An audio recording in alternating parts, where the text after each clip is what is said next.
Assalamualaikum warahmatullahi wabarakatuh. Saya Sherly Nuraini akan menjelaskan tentang pemeriksaan fisik pada ibu hamil.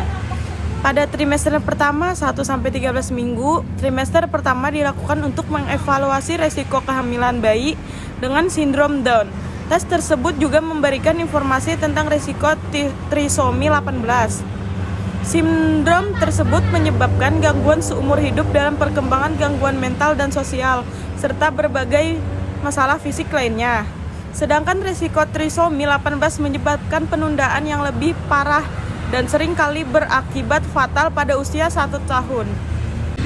Baik, trimester kedua ini 13-27 minggu.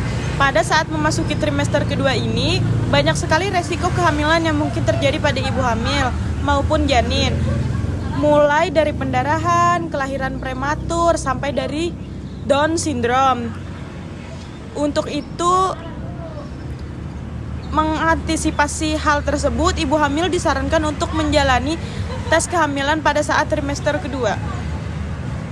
Trimester ketiga, 28-41 minggu, pemeriksaan yang akan dilakukan kepada ibu pada trimester ketiga ini adalah pemeriksaan serviks atau leher rahim. Jelang persalinan, serviks akan mengalami perubahan karena meningkatnya kadar hormon estrogen. Hal ini menyebabkan jumlah lendir pada serviks meningkat. Baik, penjelasan untuk yang kedua ini saya akan menjelaskan cara melakukan palpasi Leopold 1. Pemeriksaan palpasi atau Leopold adalah pemeriksaan dengan menggunakan indera peraba yaitu tangan, menentukan ketahanan, kekenyalan, kekerasan, tekstur, dan mobilitas. Palpasi dibutuhkan kelembutan dengan sensitivitas. Untuk itu, hendaknya menggunakan jari-jari tangan. Baik, untuk Leopold 2, pada tahap Leopold atau palpasi kedua, telapak tangan dokter akan meraba perlahan kedua sisi perut ibu hamil, tepatnya di area sekitar pusar. Langkah ini dilakukan untuk mengetahui bayi bumil menghadap ke kanan maupun ke kiri. Caranya adalah dengan membedakan letak punggung bayi dan anggota tubuh lain. Baik, untuk Leopold 3, Leopold tahap 3, dokter akan meraba bagian bawah perut bumil menggunakan jempol, jari-jari, dan salah satu tangannya saja. Misalnya dengan kanan atau kiri, mirip dengan Leopold 1. Cara ini bertujuan untuk memastikan bagian tubuh bayi dengan berada di bagian bawah rahim. Baik, Leopold 4, pemeriksaan Leopold 4 ini dilakukan dengan meraba bagian bawah perut. Bertujuan untuk gerakan ini menentukan apakah janin sudah berada pada jalan lahir dan masuk ke punggul ibu atau belum. Terus apabila sudah masuk hingga rongga punggul, biasanya kepala janin akan sulit teraba. Lanjut, saya akan menjelaskan cara mengukur tekanan darah. Pertama, tangan kita harus ada setinggi jantung di meja. Diletakkan di meja atau lengan kursi. Pastikan telapak tangan kita ini berada di atas begini, di meja begini.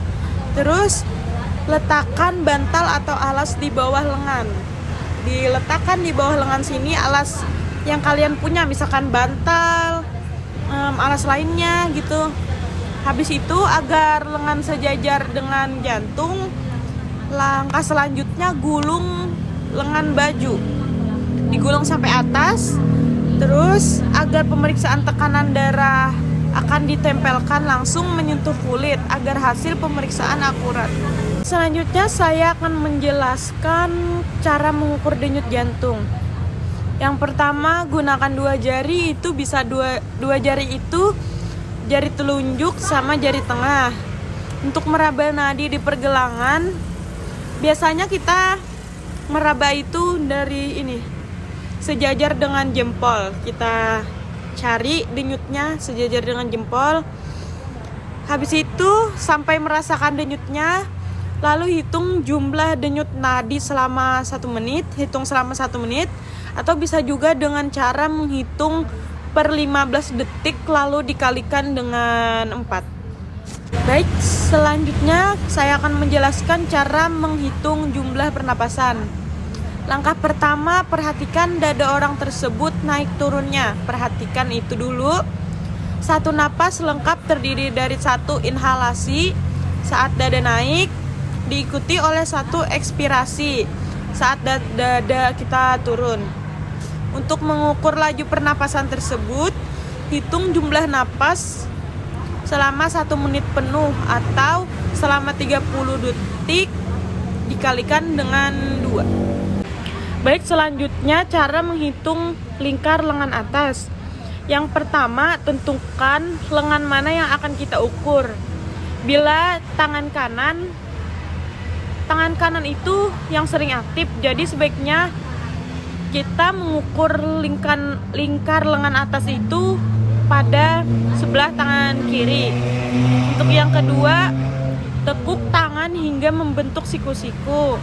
Yang ketiga, ukur panjang lengan atas melalui dari tulang bahu sampai tulang siku.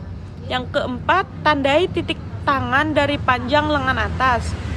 Yang kelima, lilitkan pita meteran pada titik lengan yang akan kita tentukan untuk mengukur itu, tetapi tidak terlalu ketat atau terlalu longgar.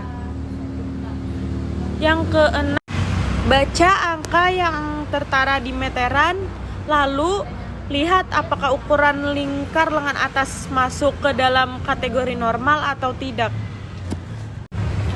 Baik, selanjutnya saya akan menjelaskan cara mengukur tinggi fundus uteri.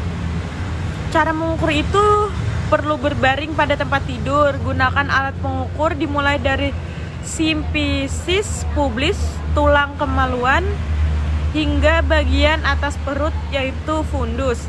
Jarak kedua bagian tersebut adalah tinggi dari fundus uteri.